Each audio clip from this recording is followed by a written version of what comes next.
What's up, guys? Once a month, we're going to post a raw clip just for you guys. No editing, no nothing. Have you ever heard of Bill Bryan? The 14-time world champion, Bill Bryan?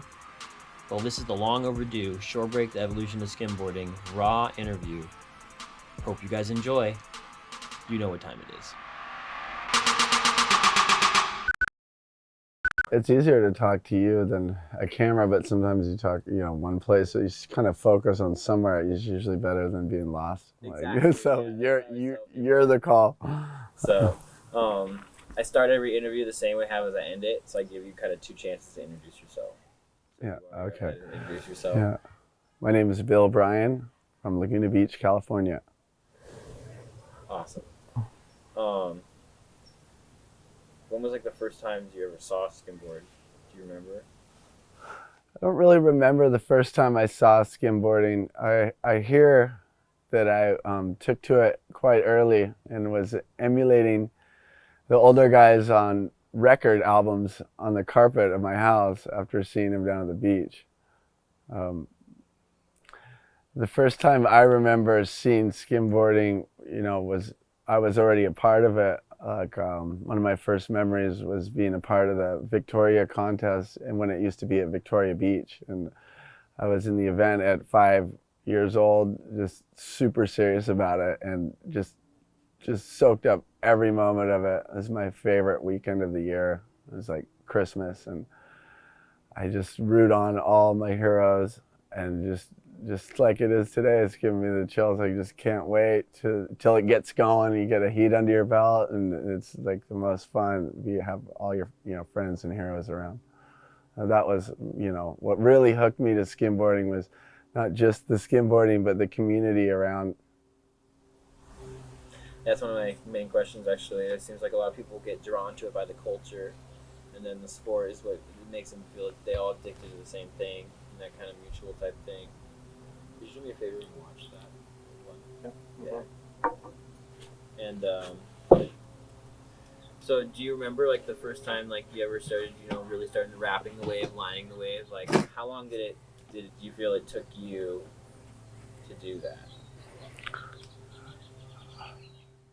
Well, I think it must have taken at least like 7 years to go from trying the album cover on the carpet to actually riding a wave. Was age 5, I think I might have caught a wave here and there, but it was rare because we were riding wood boards at the time and they were always for the big kids, which was cool, especially when the foam boards came out. I guess that was the best part of learning on wood, was taking the weight belt off, and then it really took off at that point. And so when the foam board came out, I was about 7 years old. I started riding waves. Cool. Yeah, I think Kai said like those old boards were like throwing doors down. They were just like these big hunks of things. You just had to like throw your whole body into them just to make them move. Tex said that in the day they would average like 1 barrel a day, even the best guys. And so I borrowed like a 30-year-old board from Tex and went out and rode it, and it was really challenging. I ended up riding it a bunch. I kind of got into it and took the challenge on and rode it until I got a couple barrels, and it's still fun, even with haggard equipment. That's epic.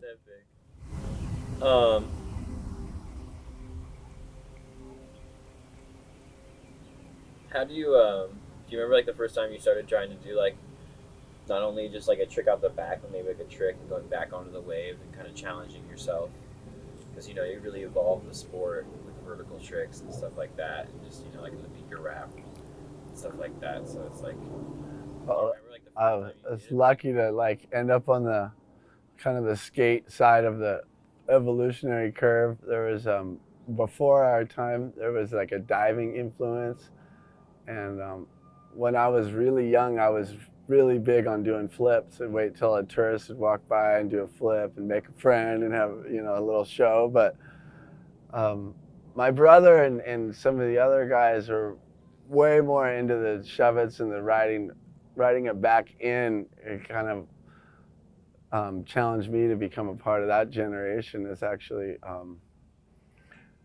I thought it was all about the flips, but then, you know, as you got better, you realize that was kind of easy, and then it was, you know, cooler to show off the more technical side of the sport and completion. Although I do miss the aerials and the out the back.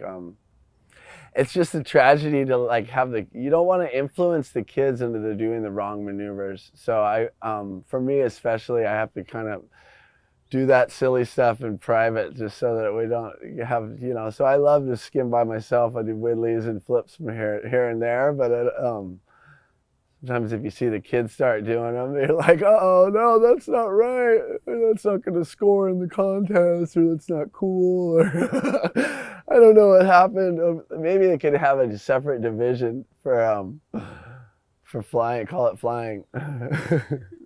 But I missed the flips a little bit, but so glad that the upside down moves have made a comeback, and all the top pros are incorporating them and bringing it back into the wave and grabbing the board, and doing it like the skate and the snowboard type aerials are much more technical and they require a ton more skill, and you know, that's what we're trying to do here, is get better at it, which just keeps us stoked, you know. So it's all like part of it, you know.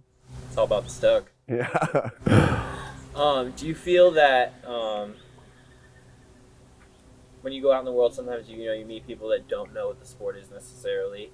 So how do you describe it to them when you meet someone on the beach? It's like, wait, what are you doing? You know, like, how do you describe it to them? Like, and how to like what you're really doing? Oh, we've taken those, you know, the boards from the sand, and now we're going out into the surf and riding waves on the boards. And certain spots have a backwash or a sidewash or some kind of a angled liner to get you a really long ride on a skimboard, which is just the most fun thing in the world.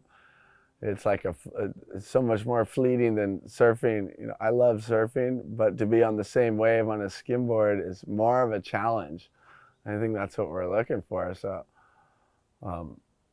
you can take a small wave and it becomes, you know, so much fun on the skimboard. And I think I've went off the question, but yeah. Yeah, so in the past, I wanted to give you two answers. Skimboarding is not just throwing a wood board around in the sand anymore. And it's not just towing into huge waves. It's what everybody knows it as now. Thanks to Brad Domke, we've got a little bit more respectable stereotype. And with his towing stuff going viral, we needn't explain ourselves so much anymore. There's a respect with being part of something that's cool, and skimboarding's hit critical mass where people now get it.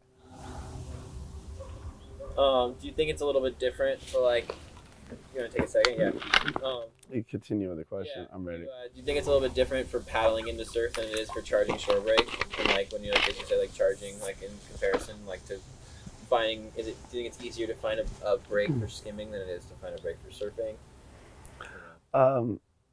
Yeah, you can skim anywhere and surf anywhere. Just kind of finding the right waves for your tools. You have maybe some other boards involved, but you can ride a skimboard on the most amount of beaches of a skimboard you could use anywhere, from a lake to behind a boat to the most advanced form, like surfing on it. Surfing on a skimboard is very challenging, but it's been shown to be possible. And so, you know, once you see that it's possible, then you want to be a part of it, especially if you've already skimmed a long time. So I took a lot of time to learn that. And so sometimes you feel like you're never going to get it when you're trying something so challenging, but if you stick with it, there's a bigger reward. So I kind of want to talk about maybe like encourage all the younger riders, and some people, you know, there is definitely dangers, and you know, you can get injured while skimboarding, and how it's kind of like a little brutal, but at the same time you can kind of get hurt doing any sport on earth. And to be honest, I think it's awesome. To be honest, we're so stoked to see you sitting here relaxing the day before contest, because it confuses us to see people go out and skim for 12 hours the day before a contest. Well, we're going to be around for a long time. Life is short. You want to go do your best, but at the same time, we're probably going to be here tomorrow, and you want to kind of stretch out your time and timing is everything. So today is a good day to relax. Tomorrow is a good day to run around. This is a contest day tomorrow. Today is the day to chill out, and the training has been done, and now it's time to get loose, stay loose, and be around positive vibes. So, would you want to talk a little bit about like why like how you and your brother, like why you guys did 10th Street and why you guys did those series and still doing them, and how it kind of like you wanted to kind of just because you guys not only gave people what's the word I'm looking for, like a model or like just like a direction in which to go, because they're like, whoa dude, like are you serious, like that's what you can do, and, you know, and so like, you know, do you want to talk a little bit about that, like, you know, like yeah, the videos was a really big step when video cameras became more accessible. We really enjoyed playing back the videos to see what we were doing and wrong and right, and to get better at our trade, we'd use the video every day to kind of advance and to see what we were doing wrong and right, and to enjoy the sport into the evening hours. The video review became a huge part of the day. Once it was blown out, we'd meet up at the pad at 10th Street and watch the clips and heckle each other and you know, go back to the drawing board or we'll celebrate a little bit. When you get something on tape, then you have it and you've done it and you have proof. And if not, it didn't really happen. Do you have any in particular? Because I mean, like that's why it's such a long conversation. No, I know. Let's start somewhere, I guess. Yeah, so actually, the first minute after receiving the video camera, I said, I don't know if this is the right one because I'm going to be producing a skimboard movie real quick here. My mom said, easy, buddy. This thing will be fine for you guys. And it ended up being perfect. We got a VHS-C, which was easier to play back. You just put it in the little extra tape and yeah, to this day, you know, it's still my second favorite thing to do besides riding waves or board riding is filming it and capturing it and watching it and editing it, playing with it, putting music to it. Yeah, your collection, you know, like from Magic Carpet Ride to like Best Trip Ever and like the Bomb and stuff like that, you know, like it's just, as I told you, I think I told you on the phone, like you created an army. Yeah, there was like very few people that knew what was going on at the time, except for people that were lucky enough to be at 10th Street on just the right day. Nobody really knew what we were spending so much time doing, and there wasn't really a kind of a respect in the world for, you know, it was, you know, maybe speculated that we were beach bums or tripping or like, you know, beating our head against a wall, but in those early days, we really felt like we were on the cusp of something great, and that we were the chosen ones by where we were born and where we got to play around and where we were raised, that we needed to share that information, and that there was probably much more breaks like this, and get others involved to help us find them and get the word out that skimboarding wasn't just a wood board on the flat beach, that it was cool, and it was, in my opinion, harder than surfing. And that's like one of the only things that makes it possibly even more fun. So true, because you see, like, if it wasn't like, then why can't every surfer skim? A lot of skimmers can surf, but when you see a surfer trying to get him to skim, they're like, yeah, right, dude. They're like, you know, I'm not going to try that. Like, that's crazy. This year was the first year that we have a pro surfer, Jamie O'Brien, that's towing into waves on a skimboard, which has really validated the point that it's challenging and amazing amounts of fun. Take a step back. How was it to like going into the professional division, becoming a professional athlete, you know, like competing and like winning, you know, not only doing what you do best, but doing what you do best in competition. Do you have any advice to the younger kids competing, and some of them getting a lot of, like, new ones getting new attention, and the younger kids, like I was saying, like with that Casey kid and stuff like that, like he won his division in Delaware, and like everyone's like hyping him up and that kind of thing, and it's a lot for like little kids to take in. And I mean, you probably would have some good advice on how to take in like that extra pressure to do well, especially when you won a few in a row. Did you feel like there was ever added pressure to like that you had to be in that final heat? Yeah, that's been being under pressure is like one of the only things that kind of can taint the perfection of our community and this thing that we're involved with. So I've seen it and I've been a part of it, and I just recommend trying to stay at it on the off days when there's no one around and enjoy that just as much.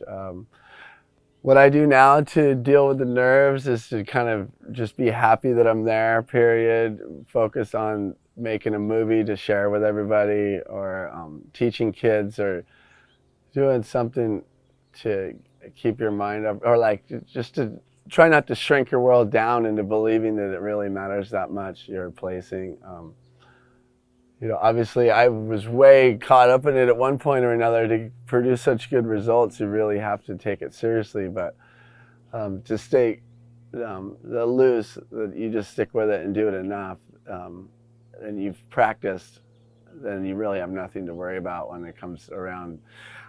Even though if you don't win, as long as you put your best foot forward, there's really nothing to be afraid of anymore. And once you realize that, like, this is the first time I've been a little bit nervous about an event in a long time because of maybe not in the best shape. I'm not used to ever having a moment of not being in perfect shape. So this is kind of fun. I feel like a kid again. I've really given myself a break, though. I don't know if it's the best competitive strategy, not caring if you win anymore, but I don't. And it's tough for my fans and my family that I'm not like running around at 5 a.m. trying to win, but it's not what I want to live my whole life for anymore, and I don't want to retire either. I love being a part of it. I love showing off. It's still my favorite thing to do, but if you put too much weight on your result, I spent years of being upset on second place, and I'm glad that I've got like 20 guys that I would be totally honored to see them pass me up, and in a heat, or maybe not every time, but it's okay to see like somebody that rips. It's cool to place higher that maybe hasn't done it yet or ever, so it's really cool to kind of get to an older statesman kind of sharing level. One more trophy would be cool, but I definitely like, I've had some moments where I didn't skim for a little while or longer than a moment because of competition moments gone wrong. So I just say don't take it too seriously. You try your best, but then after that, let it go. Yeah, that's exactly. Thank you. You see all these guys getting so caught up, and they're not, they're losing focus on why they fell in love with the sport. Well, you could win and be so uptight about it, and you won't get a sponsor, and nobody will even cheer for you. So if you're like cool along the way, and then you win, you might actually get somewhere with it. So the majority of us aren't going to win. So if you just show up, be a good boy, and rip, you're going to get invited back. And you have way more places to stay if you're not, taking it like too far. Do you have any favorite competitions that jump out to you over the years, like traveling to the East Coast and that kind of stuff? Like, do you remember the first time going to Dewey or going over to Florida and that kind of stuff? Such an honor to be a part of, traveling to go skim, especially when that wasn't an option growing up. We just did it because we liked it, and then to fall into a career, it was a dream come true. And get a plane ticket to go run around with a bunch of like-minded individuals is the best thing in the world, And even these places that might not have the best rep for waves, they always have a fun vibe at least, and scored great surf in every location, even the Gulf where you would not expect it. So that's good to know that there's, you know, some people might be overly concerned with the quality of surf where they're going, but it's about so much more. It's about, you know, spreading the love. Talking about spreading the love, how was it when you, like, as you said, skimming's a really big part of your life and a big love. But, as we were talking with your friend, like, starting your family and, like, your kids and seeing your kids grow up now and, like, going to the beach with your kids it's a better highlight of your day. Yeah, that is a feeling like no other. Teaching somebody to surf, you get a similar feeling because you're part of their best wave, or teaching them to skim. They're guaranteed to get the best wave of their life, and you know how good you feel in the best wave of your life. So you get to be a part of that, and with the children, they usually do their personal best just about every day, and as long as you're careful not to let them go too far and get spooked, it's an amazing feeling to be a part of somebody's personal best day to day, and then I don't have to worry about getting the best 12-foot, 20-foot, 20-second, like a 12-foot, 20-second barrel. Then I'm only happy if I got it on tape, and then it's like, now I gotta go make a movie. What song am I gonna use? Like, it's hard to be satisfied with my own anymore. So luckily it's changed. So I still get to be involved in all those fun parts of looking for your own personal best, and sometimes I achieve that, but it usually comes after helping Indy get his best wave of his life, and then being real patient with it, and then mine will come.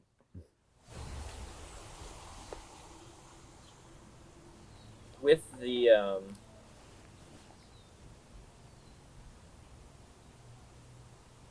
we want to talk a little bit about the crossover and when you can do stuff like that and competing against like the best in the world in other sports, and how it was like, to do so well in so many different varieties, and how, like, you probably, if you really wanted to back in the day, you could have focused on skating.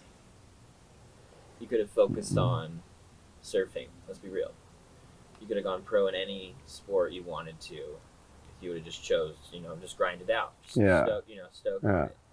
So, like, how was that in competing in that, and knowing that it was just like, that skimming was your home, but at the same time you still could just compete in all those types of events? There's a 2 points in life that were really critical in blending them together. One was trying to decide between surfing and skimboard contests, and just was so much more fun to be a part of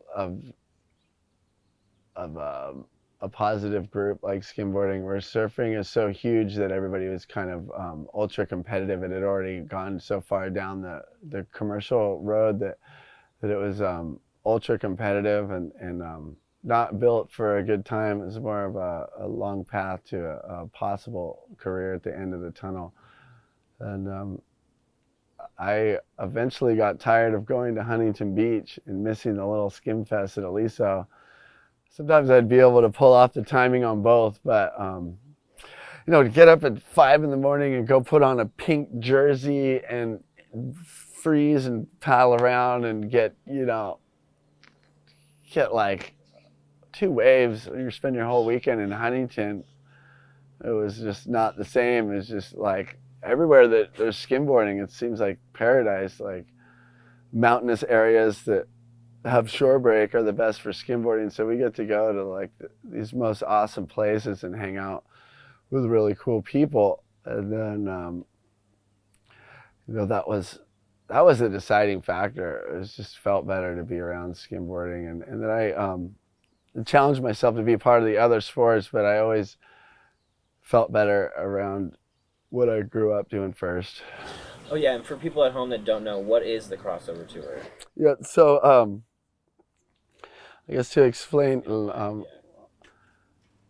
so when I was turning, or when I had first won the world championships of skimboarding, it was like the next day there was like maybe a couple phone calls, but it wasn't a big deal, and there was a whole nother year to wait for the Vic. So I'd stay busy surfing and snowboarding. And working at Laguna Surf and Sport, I was able to get a lot of passes to go snowboarding, and we'd get like group trips, or I was traveling to Indonesia with my summers and things. It all kind of worked out when this surf snowboard contest came out, and I was like semi-pro at both, and one of the only well-rounded individuals at the time. All of the rock stars were really kind of one-sided, so I was able to win, competing with some of my heroes, and that really enabled me to travel the world, and sponsorship, it opened up, and I was able to become full-time as a board rider. And I made movies for skimboarding, as well as I filmed every other sport. And the surf snowboard contest ran its kind of course. Then the surf skate snowboard came around, and skating is not my strength, but I was decent enough where I won the tri-boardathon. The year after that, I won the H2O Winter Classic. I won the 3-board contest, and so that helped get the skimboard tag off my back a little bit. People always say, oh, that's pretty good for a skimboarder. I'm like, I'm a human. I'm kicking your ass at whatever you're doing. It doesn't have anything to do with skimboarding. So at that point, I got to travel the world with this Quick Cup surf skate snow and the surf snowboard contest. Australia, New Zealand, France. I went to France a bunch of years in a row. And everywhere I went, I'd bring my skimboard and do that with my free time, and film, and bring a couple and get my heroes to try it and get involved. And that was the most fun I'd ever had, until that kind of ran its course and went away, and I was kind of enjoying skimboarding. Had grown, and it was more of a full-time thing at that point. There's a wave machine event that I was invited to. It ended up becoming the 10-time world champion on the flow rider, and that really helped catapult me to the next level. And as well as skimboarding, I brought Magic Carpet Ride over to Europe, and they played it live on Eurosport, as I was the only athlete smart enough to bring some footy. And I brought a mini DV of Magic Carpet Ride, and so when I won that event, they played it all over the world, for a half hour, all over Europe, and it really helped grow skimboarding, which is kind of always fun to have a goal on top of just being there to compete in something. Was having something more to keep your mind off the competition. Do you think that over the years, and with those things and all these tours and all these things you've done, go ahead and take a drink. Actually, I want to change out this battery. There's only about 3 or 4 questions I have left. Thank you so much, Bill. This is awesome. But yeah, I wanted to ask is, do you feel that the stoke, or not necessarily the stoke, but the respect level from the other sports has shifted or changed in a way? Or do you think it's gotten a little bit better for the riders? I think skimboarding became cool when I won that contest in 1997. That was when I handed out a bunch of DVDs and said, no, this is what we're doing. We're not, it's hard to, traveling with a skimboard is one thing. You're not always blessed with the perfect conditions, though. And that's what the video enabled us to show, skimboarding in a prime light. And that was really what set the record straight. Not perfectly straight, but a lot more respect for skimboarders starting at that point.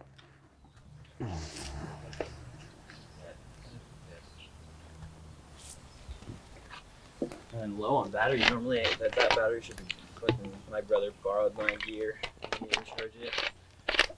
But yeah, do you want to talk about skimboarding is so well respected now that the word's gotten out. There was one level that we helped with the videos, but this next level with YouTube, and especially Domke's contributions have really helped with this next tier of respect, whereas it's almost like the most respected thing in the world now, after Super Domke climbed Everest without shoes on.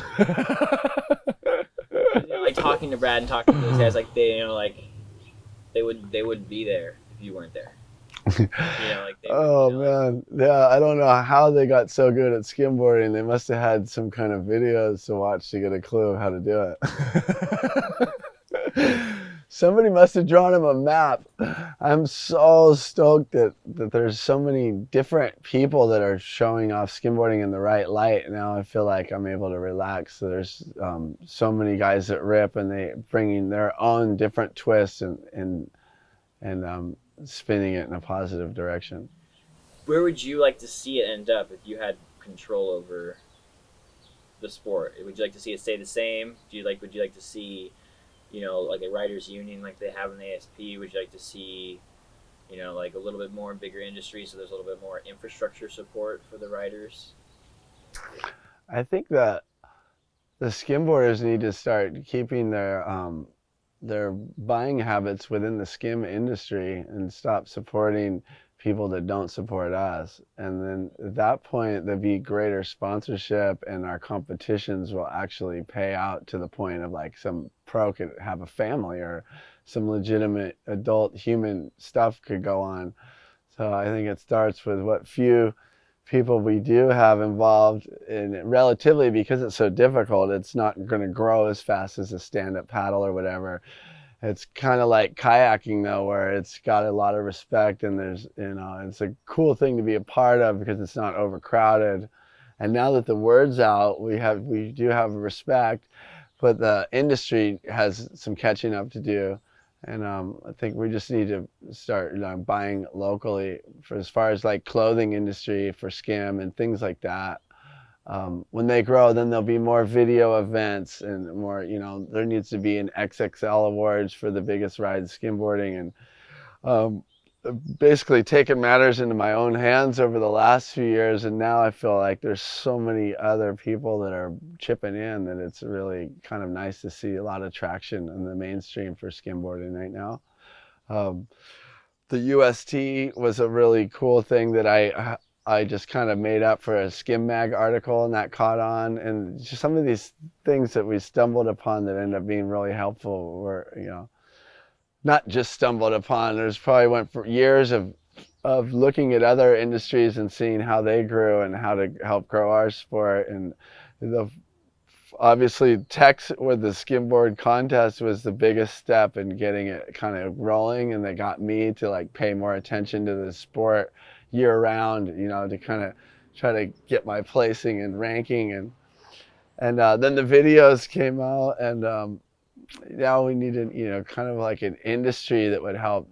We have the tour, and it could just grow a little bit with some more sponsors and expand, and then, sub tours for qualification, and then amateur, like a National Scholastic Skim Association. So there's kids that, not just in Laguna and Delaware, that actually get some training at competition. And it gives them an excuse to go practice on your own if you get to come back and you have somebody that gives a crap of what you're up to, So a lot of this, like rippers that don't have a community, it's hard for them to stick with it financially or even, mentally if you're not getting any feedback. That was awesome.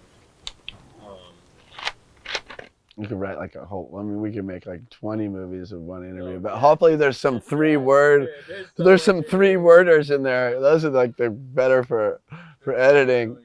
These are the quick ones. We could make for like, it'd be kind of cool to know like what everybody said if they were okay with it. They make like a 300-page book, or like to really learn what's going on, because the movie you're gonna capture that if you can, if you're lucky enough, if you're good enough at digging. It's gonna open that window into that world, but really you could only show so much. I know I have best friends that don't know any of the stuff about me, because we don't sit around like interviewing one another. Like, it's just not the surf way, or this, or it's not our style. And Callie, be cool. Like, but yeah, I know what I'm doing. But like, sometimes it's nice to bust out and get in some deeper material. That's when it's nice to have Miriam and Indy around. They're constantly asking questions, and people that I might have known forever, I'm learning about all the time. And that's really cool to get to this level with it. This is going to help the layman get it. I know we kind of skipped over this. How is like you and your brother went on like a shore break tour almost, just to kind of discover like the best break in the world. You know, going to Chopu and Mexico. There's like that one liner you got that's like world record, legendary. And you know, like how was that like traveling with your brother and kind of just working together to get better and trying to like scope out maps and coastlines and you know, like, oh dude, like look at that, let's check that spot out, like, you know, like how is that like? It's just, I can't even put it into words. That's my favorite, best part. Like the discovery and shit, there's places that could have told me. I mean, nowadays I don't even ask how to find a new break. I just fake a little discovery mission and take 1 or 2 wrong turns, and then I start feeling like the endless summer, like I'm climbing over the dunes at Cape Town, St. Francis when they discovered that long wave. You know, that's my favorite feeling, and that's what this new video is really gonna have to just, it's gonna have to make people feel that way, no matter if I edit like that is the feeling. And so to capture that is the best thing, to have it and then capture it and share it and get to relive it and then do it again. And then, you know, so having your brother there is the best, most ultimate person to travel with, because he knows you, and you don't even need to speak. You just yeah, we have our own Bryanese, which is a couple mumble words here and there. We get a lot done and go very far. Don't waste any energy at all. And no, my favorite part of skimming, surfing, board riding is the discovery. And you know, so I have a big like powder chaser, and anytime I hear about a new break, I'm looking at travel plans. My last final questions is asking people to, you met somebody in the hills of some random place in the middle of nowhere, and they were like, you had to describe them, like, what is shore break? Like, what is the definition of shore break? Shore break is where the land meets the sea, and it's a very beautiful, volatile, interesting area that you really need to get to know before you can use it as a toy. Hey buddy, if you would like to do it one more time, do you want to introduce yourself? And if there's anything you'd like to add. Yeah, we could probably just do like maybe one more like long interview, you know, or like short. As far as adding, like I could just talk for 1,000 years, and I think we probably already said enough. But you can always do as far as adding, no, I think it's easier when you ask a question, because otherwise I would be, if I'm trying to like talk about myself on my, yeah, it's too weird. If I want to add anything, I just want to add thank you for giving us some love and attention to the sport. I know that it must be tough a little bit being an outsider, not from the skim community, and I'm so proud of you for putting in the time and the work to get everybody's trust and to help promote skimboarding. And that's what we're all kind of doing here. That's what we're trying to do, and so I see that that's what you're doing here, and more power to you. If you get paid, let me know how.